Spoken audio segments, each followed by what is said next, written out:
My sister struck me in the face and dragged me out by my hair in front of 70 people at her award celebration. My mom smirked. No one stepped in. One phone call later, their entire world fell apart. What would you do if your own sister, America's sweetheart, the face of women in tech, didn't just betray you, but punched you in the face at her own celebration? And your mother? She just stood by and smiled. I was standing in the bathroom of the opulent Riverstone Hotel, staring at my reflection like she was a stranger. My lip was split, swollen, and there was blood on my teeth. My scalp still throbbed where clumps of my hair had been yanked out. This white satin dress, sleeveless, stupidly optimistic, was torn right at the shoulder, stained from where I'd hit the floor. The overhead light? It made everything worse, harsher, sharper, undeniably real. Outside those doors, 70 people were still sipping champagne, still toasting my sister, Fallon Blake. America's sweetheart entrepreneur. The shining face of women in tech. And apparently, someone who punches her little sister in front of a room full of investors and friends like it's all part of the show. And you know what? Most of them just stood there. Except for my mom, who just smiled. And one woman, one audaciously cruel woman, who had the nerve to whisper, "I think she deserved it."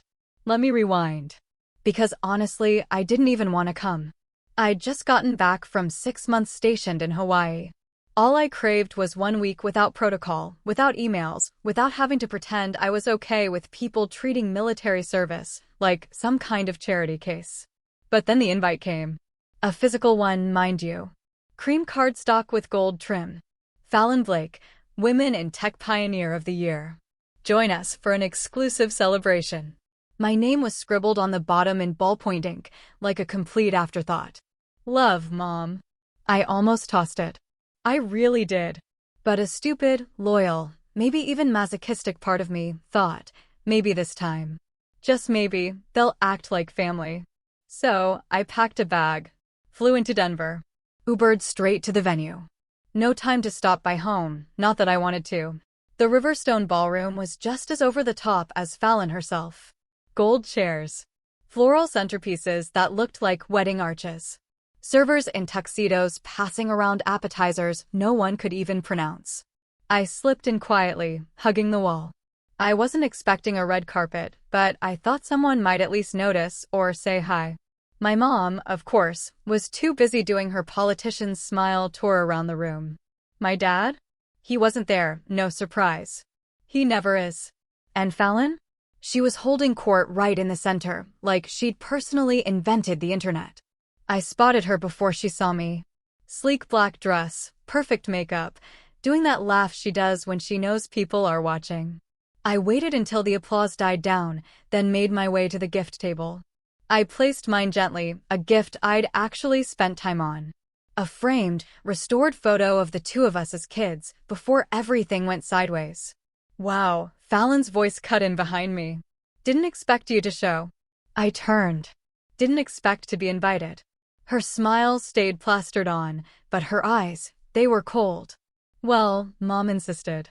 Said it'd be good PR, you know, the whole family values thing. She picked up the photo frame, looked at it like it was a grocery receipt, then set it down without a word. Her voice dropped, a subtle warning. Try not to make a scene, Savannah. We both know you have a history. I actually laughed. Just once. A history of what, Fallon? Breathing too loud at dinner? Not clapping hard enough when you won Most Likely to Succeed in 8th grade. Her smile finally cracked. Just a hairline fracture, but enough. She stepped closer. You always had this jealous little streak. It's pathetic. Really? You act like joining the military makes you better than us. I didn't join to be better than you, I said, my voice low and steady. I joined to get away from you. And just like that, she snapped. 1 second, she was standing there, perfectly composed. The next, her hand shot forward and cracked across my face with the kind of force that made the entire room fall silent. Before I could even process the sting, she grabbed my hair, yanked, and dragged me toward the double doors. I tripped, caught myself, tripped again. Her heels clicked like gunshots on the marble floor. No one said a damn word. I heard gasps. A few uncomfortable laughs. Maybe one person, one single person, said, "Fallon, stop." But it was the kind of thing people say just loud enough so they don't feel guilty later. As we passed the cake table, my mom actually stepped aside to let us through. She started it, Fallon muttered under her breath like a 12-year-old. My mom didn't ask what happened. She just smiled and sipped her wine. Fallon flung me out into the hallway, let go of my hair, and smoothed her dress like she hadn't just gone full WWE on her own sister. "I told you not to make a scene," she hissed, and then she walked back in. I sat on the floor for a second, stunned, humiliated. Then I stood up, still shaky, and pushed open the door to the women's room. That's where I was now. Cold tile, harsh overhead light. Lip bleeding. My heart wasn't broken, it was just done. I rinsed my mouth with water, wiped the blood with a paper towel, and stared at the woman in the mirror. Still in uniform, in a way. Still trained. Still standing. I pulled out my phone, hands shaking. I thought about deleting her contact, then didn't. I tapped the name. Miles. And, just like that, it rang. My boots echoed against the sidewalk as I walked away from that hotel, blood still wet on my lip, hair stuck to the side of my face where sweat and tears had mixed. My jaw pulsed, my cheekbone throbbed, and all I could hear was Fallon's voice. Sweet. Smug. Venomous. Like it was playing on a loop. That party, that stupid party, wasn't just another Blake family disaster. It was a declaration. They wanted me gone. Erased. Disposable. I didn't even make it all the way to my car. I ducked behind a hedge near the valet stand and threw up. Shaking so badly, I nearly dropped my phone when I finally pulled it out. For a second, I just stood there, staring at the screen.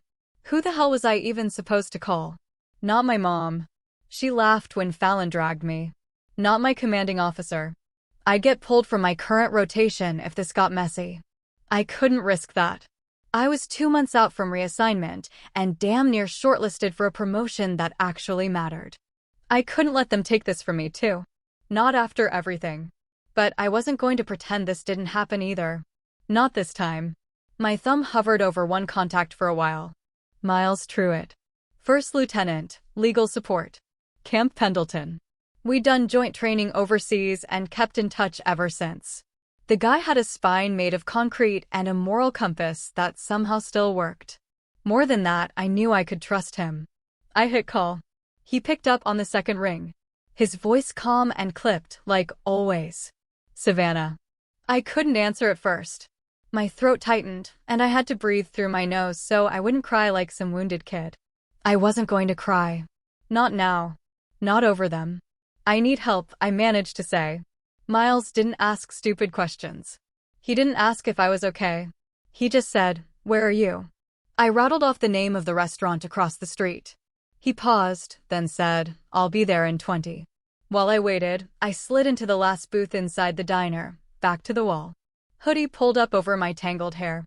The waitress tried to ask if I wanted coffee, but I just shook my head and looked out the window. Every time I blinked, I saw the chandelier above that stage, glittering like it was mocking me. The applause when Fallon got her award. The dead silence when she punched me in the face. The worst part wasn't the hit. It was the approval. It was the way everyone paused, looked, and decided it wasn't their problem. When Miles walked in, he didn't make a scene. Just spotted me, nodded once, and slid into the booth across from me. He clocked the swelling on my jaw immediately. The bruising under one eye. The way I kept touching my ribs like they hurt, too. And all he said was, "What do you need?" That broke something in me. I told him everything. How Fallon had been slowly erasing me from the family for years. How I found out last month she'd used my deployment status to apply for a special VA loan in my name. How tonight she went from fake hugs to full-on assault. And our mother cheered her on like she was watching the Super Bowl. Miles didn't interrupt. He just listened, jaw locked, knuckles white against the edge of the table. When I finally went quiet, he said, "You have proof." I nodded slowly. "I've got a folder back in my apartment. Paperwork. Some emails she forwarded by mistake. She listed me as a co-founder on her tech startup application, even though I've never touched a damn thing in that company." Miles leaned in. "Okay. First, we get that stuff documented. Second, you talk to someone who knows how to chase money. Someone who can track exactly what she did with your name and where your info ended up. I don't want this to go away, I said, my voice low. I don't want a quiet settlement or a public apology. I want her out of my life. I want the whole damn thing exposed. Good, he said, not missing a beat. Because I know exactly who we're calling next. He tapped his phone, typed something, then looked back at me. Dante Sutter. Former IRS investigator turned financial bloodhound. Guy tracks fraud the way Marines track targets. I worked with him on a JAG case 2 years ago. If she's been laundering anything under your name or screwing around with military financial benefits, he'll find it. End quote. I pressed the ice pack he'd brought me against my cheek, breathing deep through my nose. You sure about this? He asked quietly. Are you? I shot back. He gave me that half smile I remembered from training in Okinawa. Oh, I'm more than sure. Fallon just started a war with a Marine, and I don't think she read the fine print. Outside, the night had gone still and cold. Miles walked me to his truck and opened the door without a word. I slid in slowly, wincing as the bruises stretched under my skin. This wasn't just going to be about what happened tonight. This was about everything they thought they got away with. The truck smelled like pine air freshener and black coffee. I leaned my head back against the seat and closed my eyes while Miles drove, the hum of the engine settling under my skin like a sedative. Every bump in the road felt sharper than it should. My ribs ached, my scalp still burned, and the adrenaline was wearing off, leaving only a mix of rage and exhaustion sitting heavy in my gut. Miles didn't talk much. He never did when things were serious. It's why I trusted him. He turned off the highway into a quiet residential area near Aurora, the kind of neighborhood where houses were identical, mailboxes were spotless, and everyone had matching garbage bins. I didn't expect Dante Sutter, the guy Miles said could trace financial fraud with the precision of a drone strike, to live in a place that looked like a retired dentist's dream, but here we were. Miles parked in front of a beige 2-story house with a red door and zero personality. The porch light flicked on as we stepped out. He's a little weird, Miles said under his breath. A good weird. The door opened before we even knocked. Dante stood there barefoot, holding a coffee mug with a broken handle and wearing a t-shirt that read "Death by Audit." He had the look of someone who hadn't slept in days, but had memorized the tax code front to back for fun. You must be Savannah, he said, eyes sharp as hell. Come in. I've already pulled your records. I paused mid-step. You what? He shrugged. Miles texted me your full name and date of birth 15 minutes ago. I ran a basic scan. You've got 3 military credit accounts open in your name. 2, I'd expect. The third? That one's fishy as hell. I sat down at the kitchen table while he opened a laptop covered in duct tape and stickers that said things like, I know your secrets and the IRS is my love language. He started clicking through spreadsheets and bank records like a surgeon prepping for surgery. Tell me what you know, Dante said. I laid it out as clean as I could. How Fallon had asked for some paperwork during my last deployment, claiming Mom needed it for life insurance updates. How I sent a few scanned documents, including a DD-214 and a copy of my ID, assuming it was nothing. And now you've got a ghost credit line, Dante finished for me. Opened through a military-friendly fintech company in Utah, tied to a business startup fund. Guess whose name is on the other end of the transfer? Fallon, I said flatly. He spun the laptop to show me a document with my name and social security number tied to a $180,000 loan application filed 10 months ago. The recipient account? An LLC owned by Fallon Blake, doing business as Radiant Arc, her ridiculous tech company. She forged your signature, he added. Sloppy job, honestly. The digital ID is mismatched and the timestamps don't align. Amateur hour. I stared at the screen, not surprised, not even angry anymore. Just cold. She's not that dumb, I said. She must have had help. Oh, she did, Dante nodded. This kind of fraud doesn't go through without an internal enabler. Someone at the funding institution looked the other way. Might have been bribed. Might have been blackmailed. Either way, they left footprints. Miles leaned against the fridge, arms crossed. So, what's next? I keep digging, Dante said. But you, Savannah, you need to secure your military records and file a flag with the VA and DoD. Once this is reported, she won't be able to use your credentials for anything else. I nodded slowly. Can she go to jail for this? Dante shrugged. Depends. Wire fraud?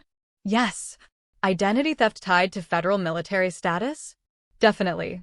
The bigger question is, do you want this to be criminal or civil? I didn't answer right away.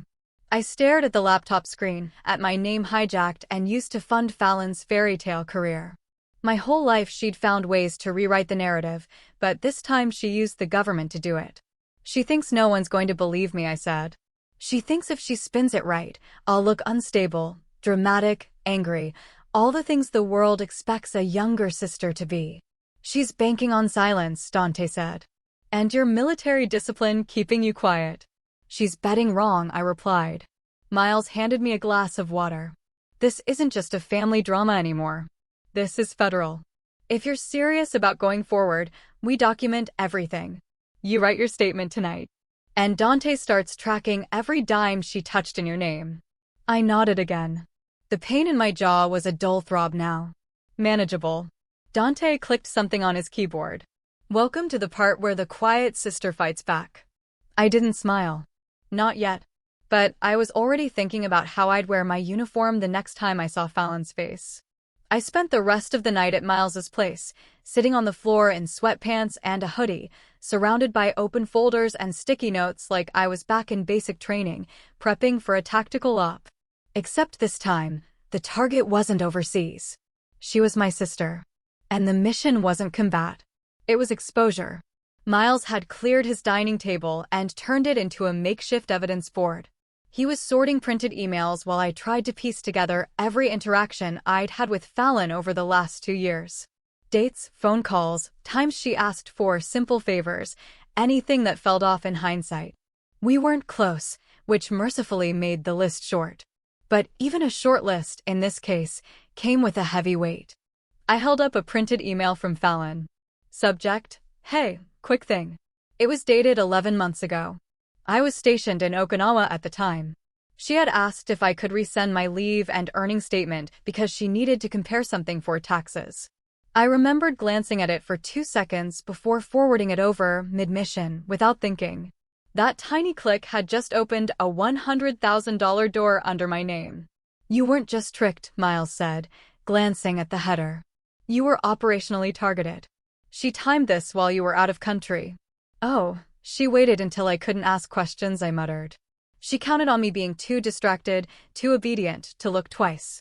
Dante FaceTimed in around 1:30 a.m. from his basement, surrounded by 2 monitors and 3 empty Red Bull cans. You guys still awake, he said, like he didn't already know. He shared his screen. A spreadsheet popped up, color-coded like it was a science fair project.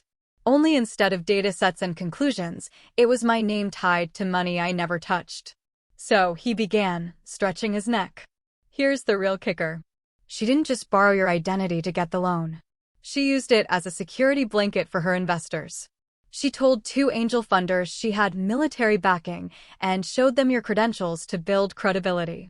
She straight up used your record as marketing. I blinked. She sold me. As part of her brand. Worse, he said. She commodified your service. There's a pitch deck in a Google Drive I found through her assistant's email.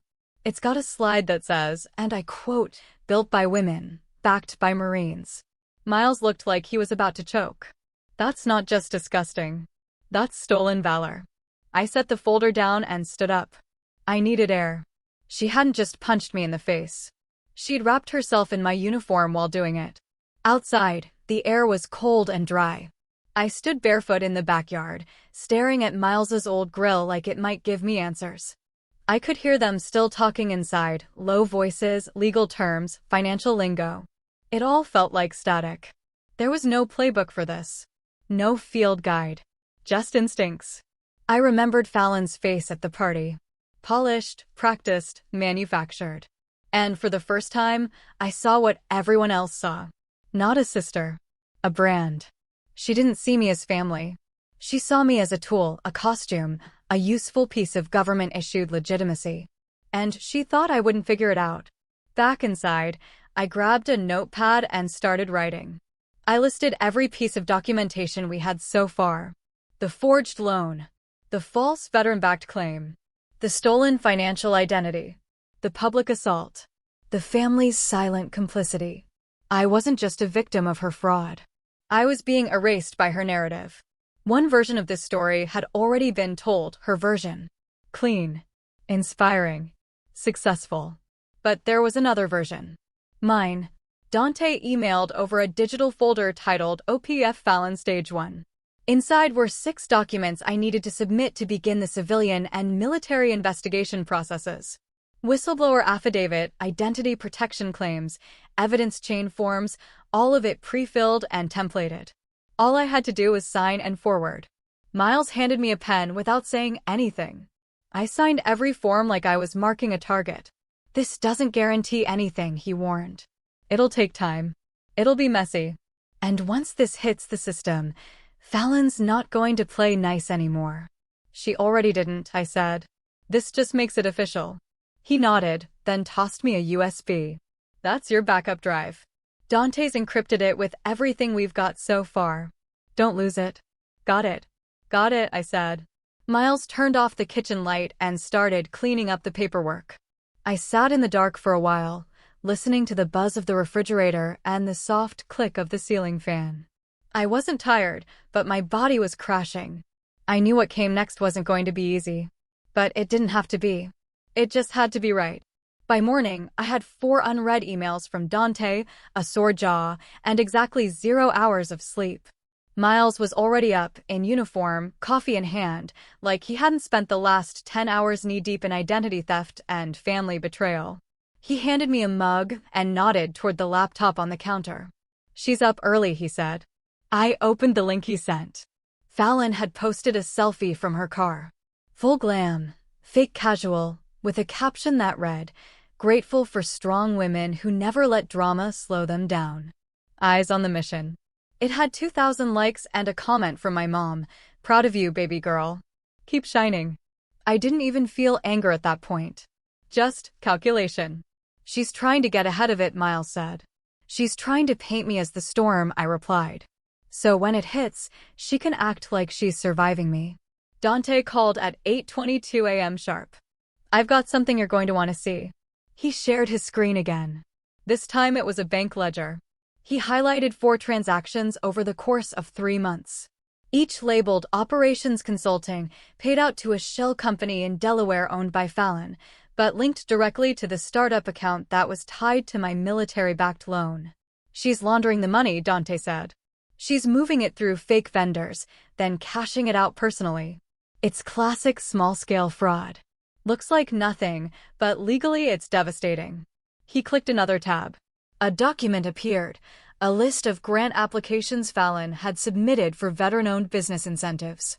All of them cited her co-founder with military credentials. Me. I sat back in my chair. So, she's not just using my name to get loans. She's getting grants, awards, press coverage, and keynote invitations. Dante added, she's booked for the Women in Federal Innovation Conference next month. She's on the flyer with a headline, From Deployment to Disruption, How Fallon Blake Built an Empire with Military Discipline. She never deployed, I said through clenched teeth. She never even visited a base. Miles added, it was more than exploitation now. It was impersonation, and it was public. She wasn't just hijacking my record. She was performing it for applause.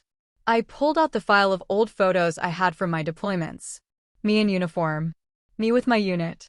Training, field work, holidays, and sandstorms. Things I never thought I'd need to prove. Now they were about to become Exhibit A. Any word from the VA side? I asked Dante. They flagged the profile last night after you submitted your protection request. You're clean now. No one can pull your military records without clearance. Good, I said. Because she's about to try. Miles opened his laptop. We need a timeline. If she's filed anything under Savannah's name that we can backtrack, we create a master record, prove the fraud pattern. So, we started building it. We printed every digital document, laid them out in order. The email where Fallon asked for my LES, the loan application she filed, the bank transfers to her shell company, the press release quoting her military upbringing, the keynote invite, her LinkedIn post claiming she transitioned from logistics to leadership during service. Every piece of it stacked up into a picture so clear it was almost boring. She didn't even try to cover her tracks because why would she? She didn't think anyone would come looking. By noon, Dante had traced the shell company back to Fallon's personal bank account. She filed the EIN number using your mom's address, he said. So, even if this blows up, she can claim it was a family mix-up and throw your mom under the bus. Classic Fallon, I muttered. Build the fire and hand someone else the match. Miles closed his laptop. So, what's our angle? Go public? Go legal? Both? Both, I said. But not yet. They looked at me. I stood up, walked to the counter, and picked up my phone. I opened my camera roll, scrolled through pictures from my last tour, faces of people I trusted, who'd earned their titles, who'd bled for their patches. I stopped at one. Me in dusty camis, squinting under the sun, no makeup, holding a care package with Fallon's handwriting on it. She used to send me snacks and notes like she actually gave a damn. Now I realized she wasn't supporting me. She was gathering materials for her brand. I looked at Miles. If we're doing this, we're not just making her answer to me. We're making her answer to every vet she lied to. Miles nodded. Dante raised his coffee mug to justice. Then I didn't. I didn't smile. But I started packing the evidence folder into a military-grade case I'd brought home from Afghanistan. Because the thing about serving in uniform is, once you know how to go to war, you don't need permission to do it again. I didn't even finish zipping up the case when my phone buzzed with a new voicemail. Blocked number. No transcript. I hit play, already bracing myself. Savannah. It's Mom. I don't know what this nonsense is that you're stirring up. But if you think dragging Fallon into some drama is going to fix your image issues, think again. She's doing real work, and she doesn't need this kind of stress. Whatever you're upset about, just handle it quietly, like adults do. Don't embarrass the family. No, hello. No, are you okay? Not even a mention of Fallon dragging me out of a party by my hair. I deleted the message without responding. She's not stupid, I told Miles, who was across the kitchen reviewing the folder. She's covering herself in polite threats now. She's also panicking, he said. This is the part where they realize they don't control the story anymore. Miles had a dry way of putting things, which I appreciated. It kept me from spiraling. We spent the rest of the morning consolidating what Dante had sent: phone records, social media captures, transaction receipts, and most importantly, Fallon's forged digital signature. Dante had a contact-run biometric comparison on the electronic application and confirmed that the e-signature data didn't match anything tied to my military ID. It was a copy-paste job. They'd even compared the rhythm of the stylus strokes. Cheap, lazy, desperate. She didn't just borrow your identity, Dante said.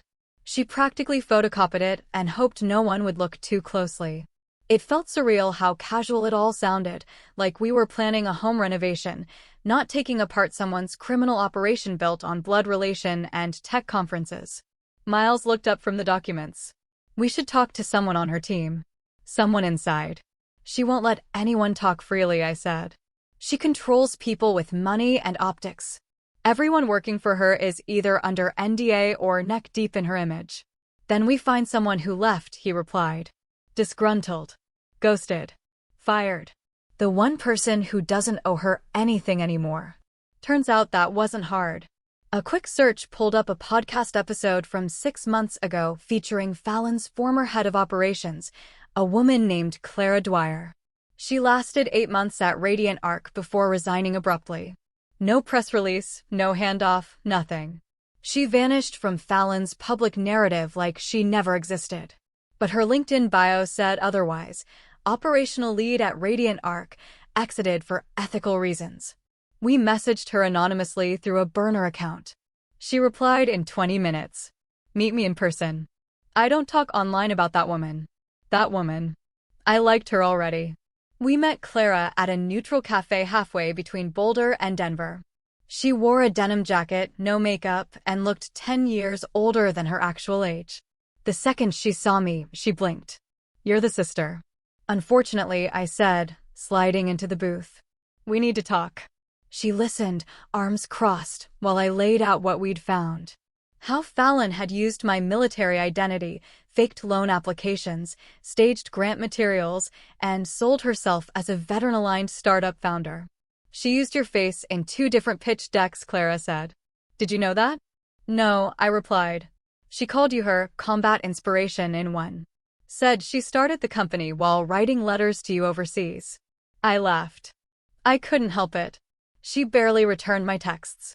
Clara pulled a flash drive from her bag and placed it on the table. This has every internal email thread I saved before I left. Contracts, edits to press kits, even an early draft of her conference speech where she claimed your dad was a Navy SEAL. He sold insurance, I muttered.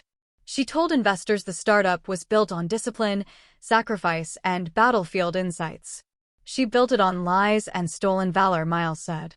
But now we have someone who saw it from the inside. Clara sipped her coffee and leaned forward. You want to take her down? I didn't flinch. I want her off my name. Then you're going to need more than digital receipts and bruises. You need a witness on paper. You need someone to say, I was there and this is what she did. I nodded. Clara paused, thinking. I'll sign it, she said. But if this gets loud, I'm not running PR. I lost too much time cleaning up her messes already. You won't have to, I said. This isn't her show anymore. Back at Miles's place, I scanned Clara's flash drive while Dante monitored traffic to Fallon's startup site. Interest was down. Engagement was slowing. The sharks were circling, but quietly. She's not going to crash overnight, Dante warned. People like her know how to pivot. One, I said. She's not pivoting. She's spiraling. Big difference. I opened one of the pitch decks Clara had given us. On slide 7, there was a photo of Fallon and me at my basic training graduation. She'd photoshopped herself in uniform next to me, smiling. She used my moment, my work, my sweat, and dressed herself in it like a costume. I saved the image. Game on, I said. The first thing I did after reviewing Clara's files was book a domain name, valorvetheft.com. It cost me $9 and gave me a place to post the truth where no PR agency could spin it into a branding moment. The site was basic, black text, white background, zero design, but that was the point. I uploaded the key documents. Fallon's fake loan application with my military ID, the forged veteran grant pitch, the email threads Clara had saved, and a side-by-side comparison of my real deployment history against Fallon's fabricated version. I added one sentence at the top. This is what it looks like when a civilian sister steals from a servicewoman and calls it empowerment. It went live at 7 p.m. By 7:35, it had 3,000 hits. By midnight, it was trending on a Reddit thread titled, Tech Founder Fakes Military Ties for Clout. And then Fallon responded. Not directly, of course. She posted a story on Instagram, a black screen with white text, Jealousy is loud, truth is quiet, with the song Survivor playing underneath it. Subtle as a car crash. Dante called immediately.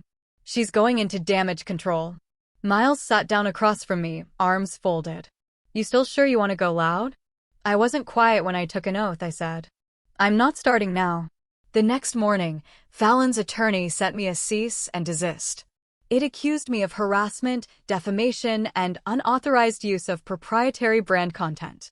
Miles read it twice, rolled his eyes, and emailed a 3-line response. Happy to comply once your client retracts all false military claims and returns every dollar fraudulently acquired. Until then, buckle up. I wanted to frame it. We expected silence after that. Instead, Fallon dropped her version of the story, an 8-minute YouTube video titled My Truth. It opened with soft piano music. Fallon in a gray turtleneck, hair loose, makeup barely there, but very much there. She looked straight into the camera with watery eyes and said, I've always believed in women supporting women. That includes my sister Savannah, who has struggled with adjusting to life after service.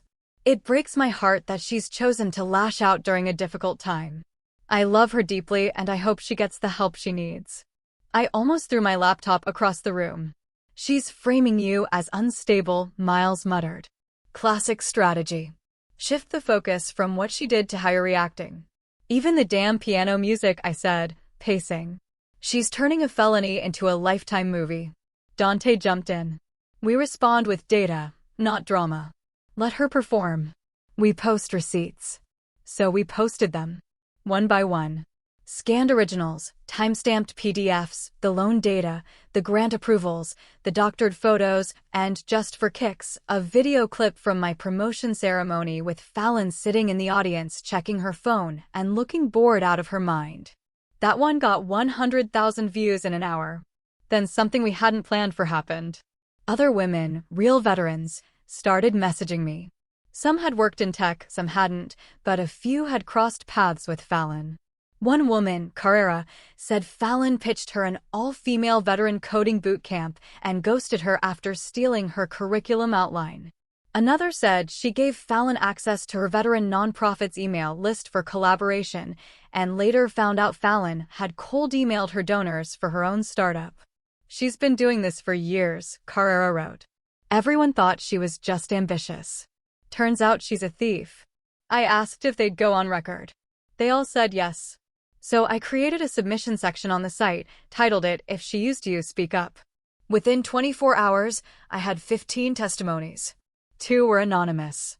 One came from a former Army intelligence officer. They all painted the same picture. Fallon wasn't just stealing valor. She was building a brand on the backs of women who actually served. Miles read the latest one and whistled. She's not just toast. She's a bonfire now then. I leaned back in my chair, exhausted, but sharper than I'd felt in months. This isn't about me anymore, I said. It started with her using my face. But the second she did it to others, she turned it into something else. Dante agreed. She didn't just poke the bear. She walked into a whole den with a selfie stick. The final touch came from Carrera. She sent a folder titled Fallon's Real Resume, which revealed Fallon had padded her background with made-up consulting work for the DoD and a fabricated internship at a veterans advocacy firm that never existed. Miles stared at the screen and said, "Your sister didn't fake one thing. She faked an identity." I didn't say anything. I just uploaded it to the site. I booked a hotel room under an alias in downtown Colorado Springs. Nothing fancy, just clean, quiet, and nowhere near Fallon's orbit. I needed space to operate without worrying about being followed, photographed, or worse, ambushed by more concerned family voicemails. I sat on the bed with my laptop, watching the analytics for valor-theft.com tick upward like a second heartbeat. People weren't just reading, they were downloading, sharing, asking questions. Screenshots were popping up on Twitter. Reddit was alive with timelines and amateur sleuths. One guy even color-coded Fallon's pitch decks and annotated them like a criminal case file. That was when Elise Navarro emailed me. Subject line, "We need to talk." Off the record at first. I didn't know her personally, but I'd read her work. Former war correspondent turned independent investigative journalist. She didn't do fluff. She didn't do favors. Her last piece exposed a senator's ties to a shady veteran nonprofit and led to an FBI audit. If she was sniffing around this, it meant one thing: Fallon had crossed a line too big for PR spin to contain. I replied with 3 words, "Let's talk now." 10 minutes later, we were on a secure video call. Elise wore a hoodie, earbuds in, speaking from what looked like a converted garage. Her voice was calm, direct. "I followed Fallon Blake for a while," she said. Her eyes didn't smell right. Too many polished surfaces, too few fingerprints. Your site blew it wide open. I nodded. She's been using my military service for credibility. And now we know I'm not the only one. "I want to write this," she said. "A long-form piece, documented, verified, fully sourced. Not just a scandal, Savannah. A story about what happens when a woman builds power on borrowed trauma." I leaned back. "What do you need?" "Access to your files, interviews with anyone who'll go on record, and your voice. Unfiltered."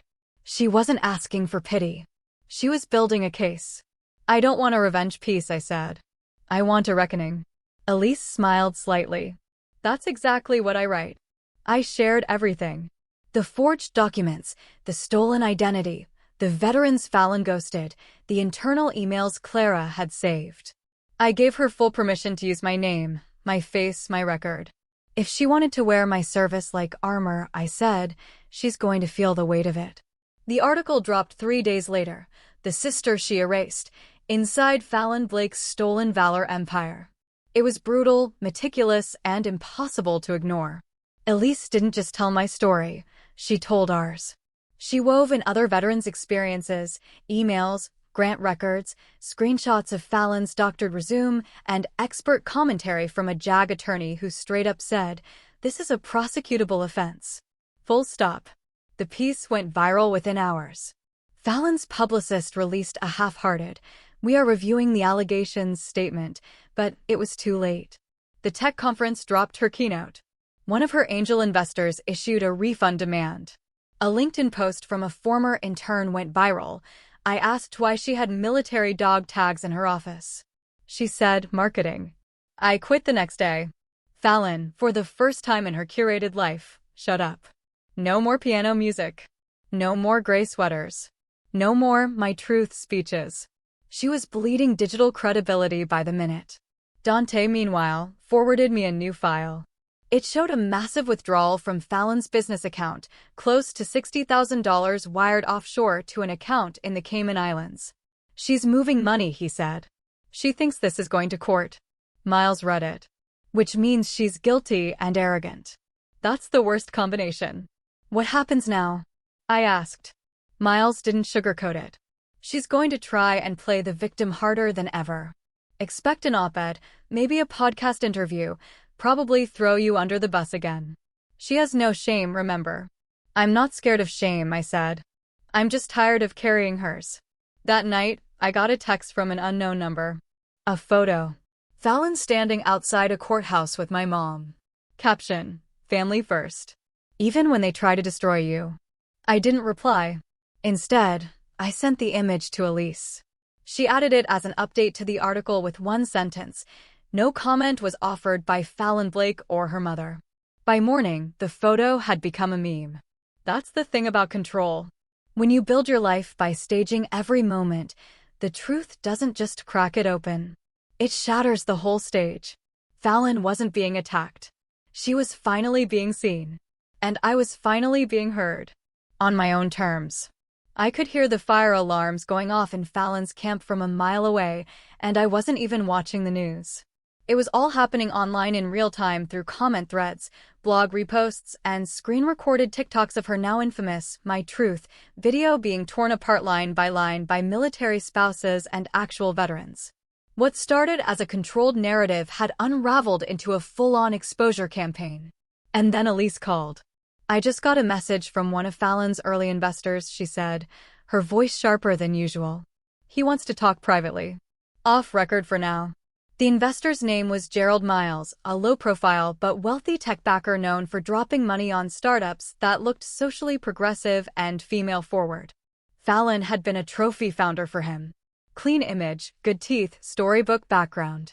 And now an unraveling mess. He wouldn't meet in public, so I flew out to a neutral space in Santa Fe with Elise. We sat in a corner booth of a half-empty tapas bar while Gerald, tan turtleneck, teeth too white, sipped mineral water, and scanned the room like he was expecting spies. "I don't want my name in your article," he said immediately. "I just want you to understand that we were sold a story." "No one forced you to believe it," Elise replied flatly. He winced. "Look, she brought paperwork, photos, a whole slideshow about her sister, how you inspired the company's culture, how your discipline as a Marine shaped her approach to leadership." I stared at him. "Did you ever talk to me?" "Of course not," he said, as if that was irrelevant. "We don't vet families. We fund founders." "And when did you start suspecting something was off?" Elise asked. Gerald hesitated. "After the second round of investment," she got sloppy. She claimed to have spoken at a DoD Innovation Summit. "One of our partners used to work in defense. He couldn't find a single record of it." "So why stay quiet?" I asked. He looked genuinely uncomfortable. "We thought she'd clean it up. You have to understand, she was still a good investment. Until now." I didn't blink. "You helped her build this." "I didn't know," he said. "You didn't ask to know." He didn't deny it. Before he left, He slid a small folder across the table. These are internal investor updates. She sent financials, board letters, claims about government partnerships. A lot of it probably falls under wire fraud if you can prove she knowingly lied. We can, I said. Back in the hotel, Elise and I spread out the documents on the floor. The more we read, the worse it got. Fallon had inflated user metrics, cited fake veteran advisors, and even claimed to have pending contracts with the Department of Homeland Security. All lies. All traceable. Elise pulled out her recorder again. She really thought you were going to stay quiet forever, huh? She forgot I was trained to handle conflict, I said.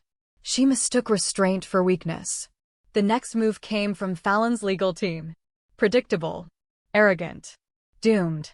They filed a restraining order against me, citing emotional distress and online harassment. Problem was, they did it in the same Colorado district where Dante had already filed my identity fraud case. That meant court records became public, and suddenly every media outlet had access to the full story. Elise didn't even have to push it anymore. Major news channels picked it up. Marine exposes sister's fraudulent tech empire. It was the kind of headline you couldn't make up. Fallon's face was on the news, but not the way she wanted. I watched a clip of her ducking cameras outside her office, wearing sunglasses and a hoodie, gripping her mom's arm like a child. My mom, who once laughed while Fallon humiliated me in front of a crowd, now looked like she'd aged 10 years in a week. Dante called later that night. She's cooked, he said. IRS is sniffing. One of her shell companies flagged in an audit this week. If she doesn't settle, they'll press charges. It's not just your name anymore. It's a dozen others. She built a business on military status, and now that status is a liability. What about the restraining order? I asked. Dismissed, he said. Didn't even make it past the first judge. Fallon's lawyer bailed mid-hearing.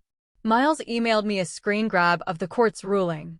The header read, "Case closed. Fraudulent claims dismissed." And yet, none of that hit me like the next email did. It was from a girl named Brianna, a sophomore in ROTC at a community college in Arkansas. She wrote, "I saw your story. My sisters always made fun of me for wanting to serve. Said it's a waste of time. But after watching how you fought back, I finally applied for officer candidate school.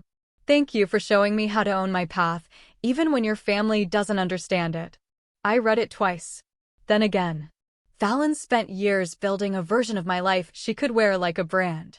She took my discipline, my image, my name, and bent them into something fake.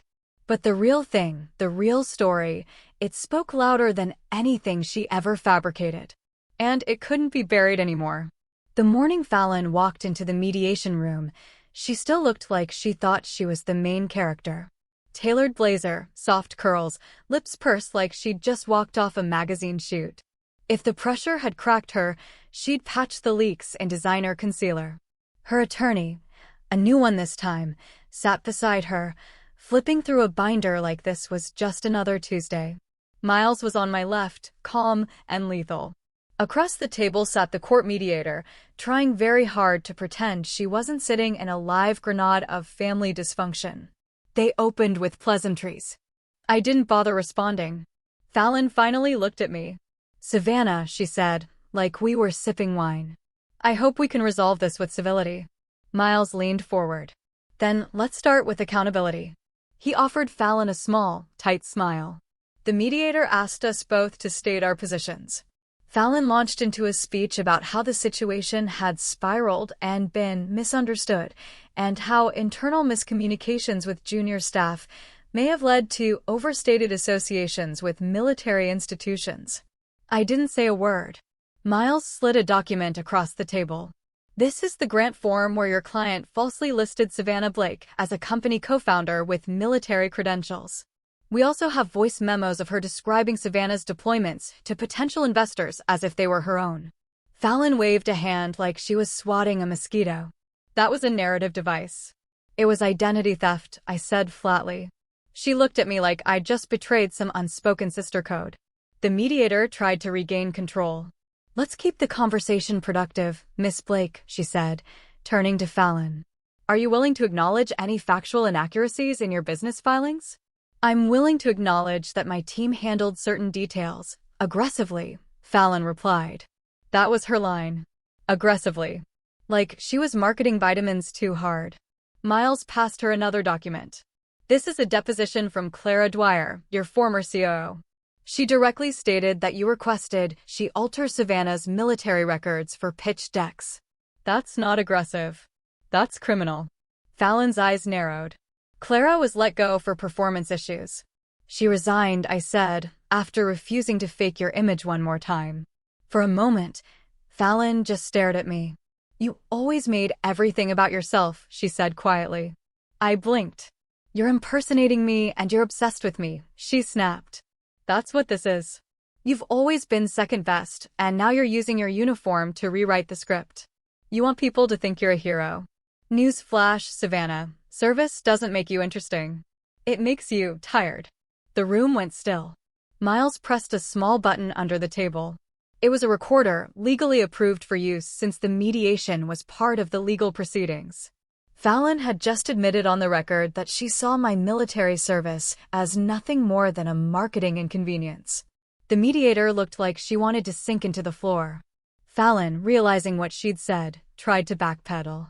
I didn't mean you said exactly what you meant, I said. Miles folded his hands. This recording, combined with the grant documents and Clara's testimony, gives us more than enough to proceed with formal charges. But if your client wants to settle, this is her last chance. Fallon's lawyer looked ready to bolt. She hissed at him under her breath, then glared at me. You really think ruining me fixes you? No, I said. But it stops you from doing this to anyone else. That's what she never understood. This wasn't about ego. It was about truth. I'd watched her fabricate a version of me the world applauded. Strong but non-threatening, veteran but Instagram-friendly, obedient and useful. The minute I told my actual story, flawed, blunt, unapologetic, she panicked because it exposed her carefully curated fiction for what it was, a costume built from my scars. We left the mediation with a signed agreement to proceed to civil trial unless settlement terms were reached within 5 business days. Miles said it was the legal version of a slow countdown. Fallon's brand was imploding by the hour, and the clock was now public. Outside the courthouse, a small group of local reporters waited. One asked if I wanted to make a statement. I didn't say much, just one sentence. I don't speak for all servicewomen, but I won't let someone fake our story ever again. It aired that night. It wasn't flashy, but it hit hard. Real always does. Fallon didn't respond publicly, but her lawyer sent over a settlement draft 2 days later. It wasn't enough. I ignored Fallon's settlement offer. It was insulting, just under $120,000, a non-disclosure agreement, and a vague admission of misuse of branding. They wanted to sweep it all under the rug and call it a misunderstanding, but I wasn't cleaning up after her anymore. Instead, I called Miles and said 2 words, we go. So we filed. The civil suit dropped online the next day. And thanks to Elise's ongoing coverage, it spread fast. I didn't even need to do a press tour. People were already quoting excerpts from the court filing like it was a Netflix doc script. Fallon's attorney tried one last push, claiming I was maliciously exaggerating the scope of the damage. But screenshots don't lie. Neither do bank statements. And then it happened. Late that night, one of Fallon's old investors released a statement publicly distancing his firm from any individual who falsified military associations to obtain financial gain. His name wasn't even in our suit. He just didn't want to be caught in the fallout. From there, the dominoes fell fast. The Women in Federal Innovation Conference officially removed Fallon's name from their website. Her own company, Radiant Arc, locked their LinkedIn page. The co-founder she'd brought on for optics? He scrubbed her name from his resume. She wasn't just being canceled. She was being erased, piece by piece, like someone cleaning graffiti off a memorial wall. The same day, Fallon's glossy headshot disappeared from the advisory board of a military support nonprofit she donated to for years. Their new homepage banner read, "We honor authentic service, always." And yet, even after all that, the part that hit me hardest came in the form of an email from my mom. Subject line, "Can we please move on?" No greeting, no name, just this. Savannah. I know things have gotten out of hand, but I'm asking you, please don't destroy your sister. We're family. Mistakes were made, yes, but she was just trying to build something. She didn't mean to hurt you, and airing everything like this, it's embarrassing. Please think about the bigger picture. Mom. I stared at the screen like it might catch fire. Not a single mention of what Fallon did. No apology, no ownership. Just another desperate plea to keep everything pretty from the outside. I didn't reply. Instead, I opened a new browser tab and typed in Elise's article again. Read every paragraph, scrolled through the comments. That's where I saw it. Someone had posted a clip Fallon had filmed years ago, back when she first started speaking on panels. It was a Q&A session. A woman in the audience had asked, "Where did your leadership style come from?" Fallon smiled wide and said, "My sister. She served in the military, and watching her transform into this strong, decisive woman made me believe I could lead, too. She's a warrior. I just borrowed her backbone." I played it again. I just borrowed her backbone. That wasn't admiration. That was theft wrapped in a compliment.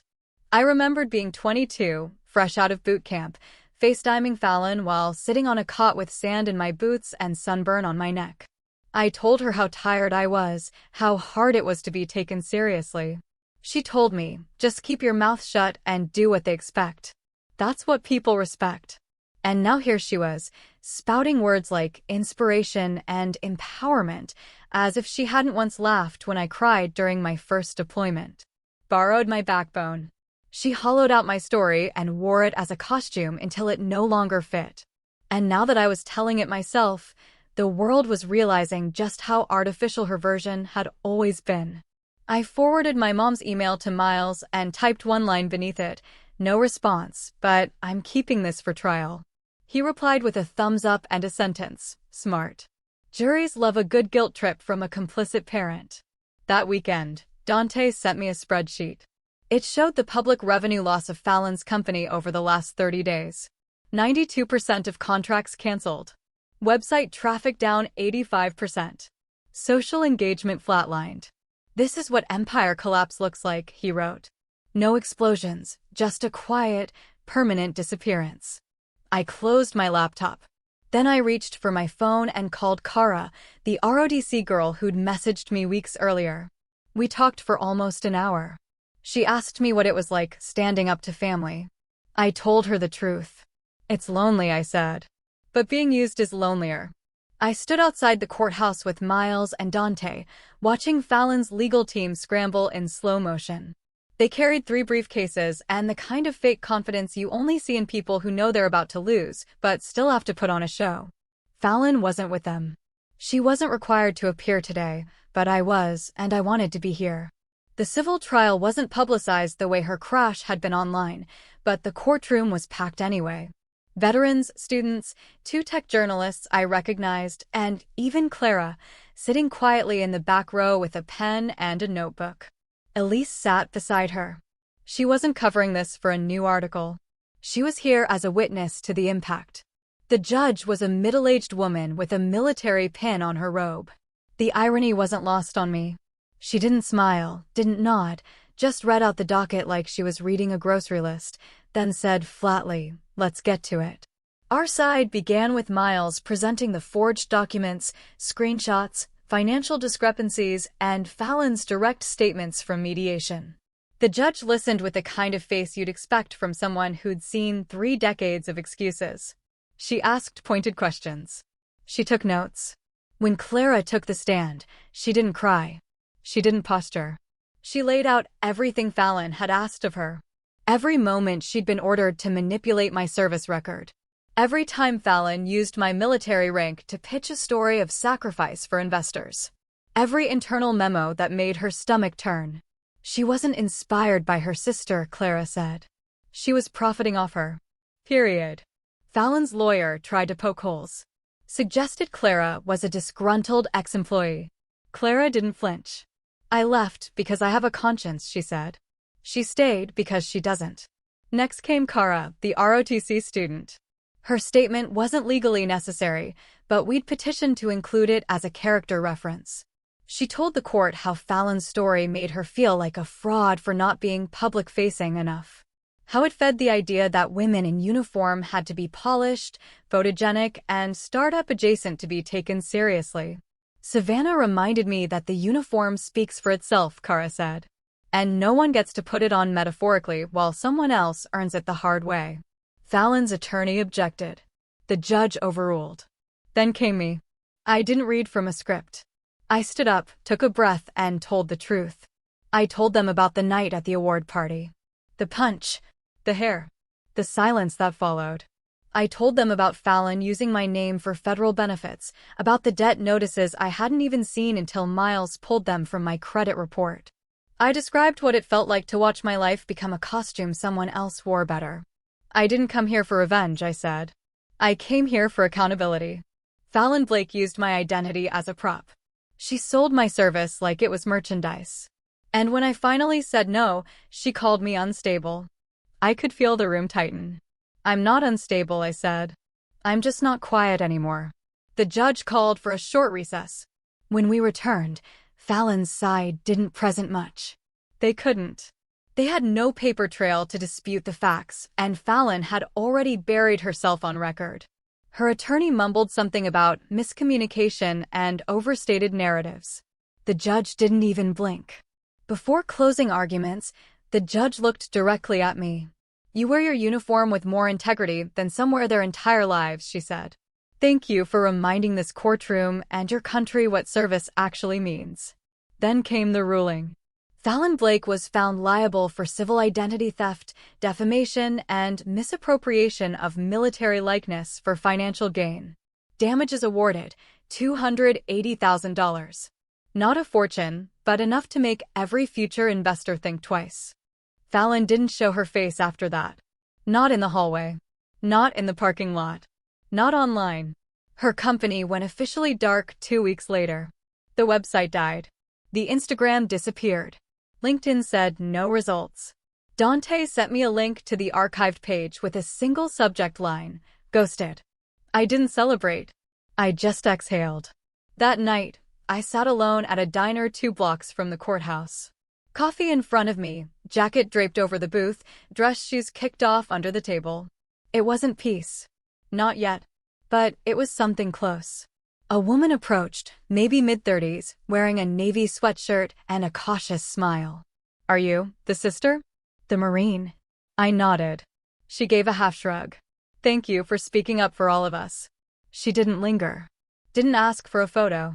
Just left a $10 bill beside my coffee and walked away. I didn't even catch her name. Didn't need to. That's what justice looks like sometimes. Quiet. Ordinary. No medals. No speeches. Just someone walking away lighter because you finally told the truth. The first thing I did when I got back to base was change out of civilian clothes and walk the perimeter of the armory at dawn. No earbuds, no distractions, just the gravel under my boots, the rising sun behind me, and the smell of something real, dirt, sweat, discipline. I wasn't here for ceremony. I was here because this was the one place where nobody needed a backstory to respect you. You earned your name here daily. Command had cleared me for full reinstatement. Turns out fighting a civil lawsuit against a sister impersonating you doesn't disqualify you from serving, especially when you win.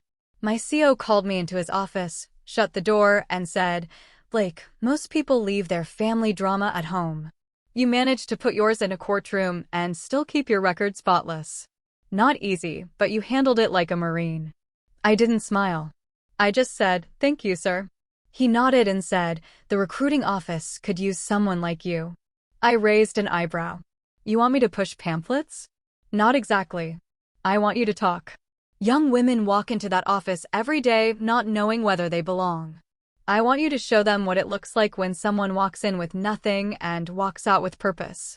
It didn't feel like a demotion. It felt like a mission. 2 weeks later, I stood in front of a class of ROTC juniors at a community college near Fort Carson. No PowerPoint, no flag waving, just me in uniform, arms crossed, telling them what Fallon never understood. You don't need to be the face of something to be the heart of it. I told them I had someone take my service and repackage it into TED Talks and pitch decks. She made money off it. She got applause, but she never got what really mattered. "What's that?" one of the girls asked. I looked straight at her. Respect. From people who actually know what it costs to earn it. They didn't clap. They didn't cry. But nobody looked away. That was enough. Later, Miles sent me a text. "VA just flagged Fallon's name in a fraud watch list. She's officially radioactive. IRS is circling, too. Looks like she's going to be busy with lawyers for the next few years." I replied, she wanted my status. Now she can have my consequences. I didn't check for a response. I didn't need one. Clara emailed me a job offer, some kind of advisory position for a new nonprofit supporting female vets transitioning to civilian careers. She said, "We could use someone who knows what stolen valor actually looks like up close." I told her I'd think about it, not because I wasn't interested, but because I finally had the luxury of choosing. Fallon never did show her face again. She ghosted the world as fast as she tried to conquer it. Her name stopped trending. Her supporters got quieter. Some pretended they never knew her. Even Mom faded into radio silence, probably hoping I'd forget the part where she called my truth embarrassing. I didn't. But I didn't chase her either. Instead, I sat down and wrote something else. My own speech. Not a TED Talk, not a press conference, just a short story I sent into a small podcast that highlights real women in service. They read it aloud with no music, no edits, just my words and my voice, saying, "I used to think my sister stole something from me, my image, my story, my value." But she didn't. She only delayed it. She built a career off the illusion of strength while I was out earning the real thing. And the people who matter, they know the difference. It got shared more times than anything Fallon ever posted. Not because it was flashy, because it was real. One night, I walked into the mess hall and saw one of the younger recruits scrolling through her phone. She looked up and said, "Sergeant Blake, that podcast, that was you, wasn't it?" I just nodded. She nodded back. It made me call my dad. Told him I was done pretending I had to prove anything to anyone. She cried. I didn't know what to say to that, so I just patted her shoulder and moved on. That's what healing looks like sometimes. Not closure. Just clarity. Fallon had built an empire of mirrors. One crack, and it all fell. I walked away with scars, but also with roots. I wasn't just reclaiming my story. I was rewriting what it meant. And this time, it was mine from start to finish. I never imagined I'd end up working at a recruiting station. When I first walked into one as a teenager, I was angry, broke, and looking for a way to get out of town. Now, over a decade later, I'm the one behind the desk. And kids walk in with the same look in their eyes that I used to have, part fear, part hope, and not a clue who they'll be once the uniform is on. But this time, I meet them with more than pamphlets. I meet them with honesty. Not the kind Fallon faked clean, packaged, Instagrammable resilience. I tell them the truth. That service is messy, hard, and often thankless. That it'll break you down before it builds you up.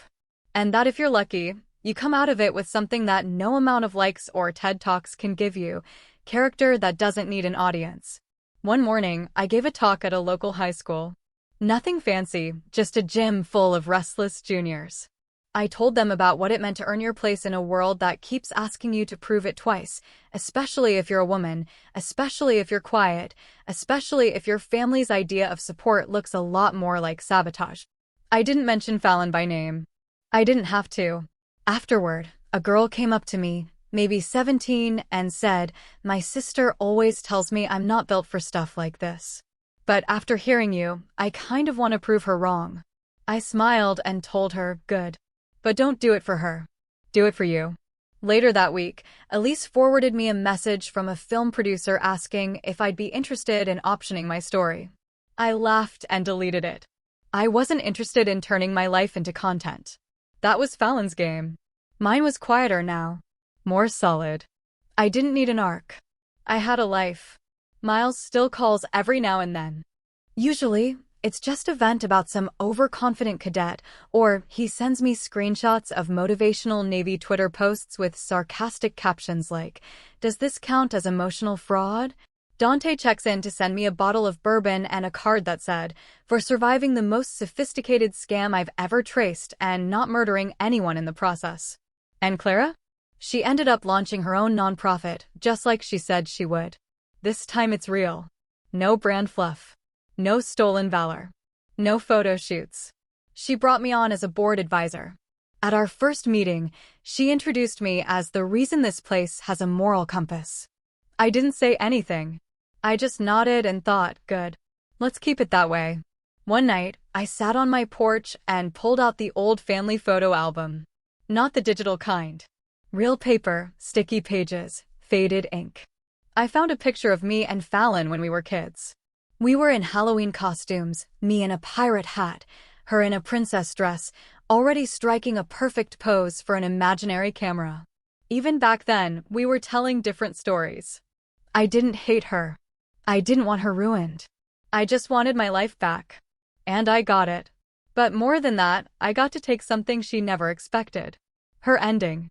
She thought she'd write both our narratives, that I'd be the cautionary tale in her origin story, the poor, plain sister who got lost in combat while she rose in boardrooms. But that's the problem with people who steal stories. They forget that truth doesn't need to be loud to last. My truth outlived hers. It didn't trend. It didn't sell books. But it found its place in courtrooms, classrooms, inboxes, and conversations whispered between sisters who needed to hear that strength doesn't come from who claps the loudest. It comes from who shows up anyway. Fallon's name hasn't been spoken publicly in months. She lives somewhere in Arizona now, according to Dante. Probably under a new LLC with another sanitized brand identity and a fresh round of fake tears. She'll find another crowd, another platform, another costume. People like her always do. But she'll never wear mine again. That door is closed and locked, and reinforced with everything I've earned since. The funny thing is, Fallon spent years trying to be me. Now, I don't think she even remembers who she really is. But I do. I remember who I am. I'm Sergeant Savannah Blake, U.S. Marine, daughter of no one's fantasy, sister to no one's illusion, and I am the author of my own damn story. Sometimes the people who hurt you the most are the ones who taught you how to fight. Not with fists. Not with noise. But with clarity. With discipline. With truth. My sister thought she broke me when she dragged me out by my hair in front of 70 people. What she really did was rip off the mask for both of us. Hers shattered. Mine never existed. And in the silence that followed, I stood up. Not as the victim. Not even as the hero. Just as someone who finally stopped apologizing for surviving a family that only clapped when she stayed small. Call to action *. This journey taught me that owning your truth is the most powerful thing you can do. It's hard, it's messy, but it's always worth it. I'm curious, have you ever had to fight for your story, even against your own family? What did you learn? Tell me in the comments below. I'm really interested to hear your experiences.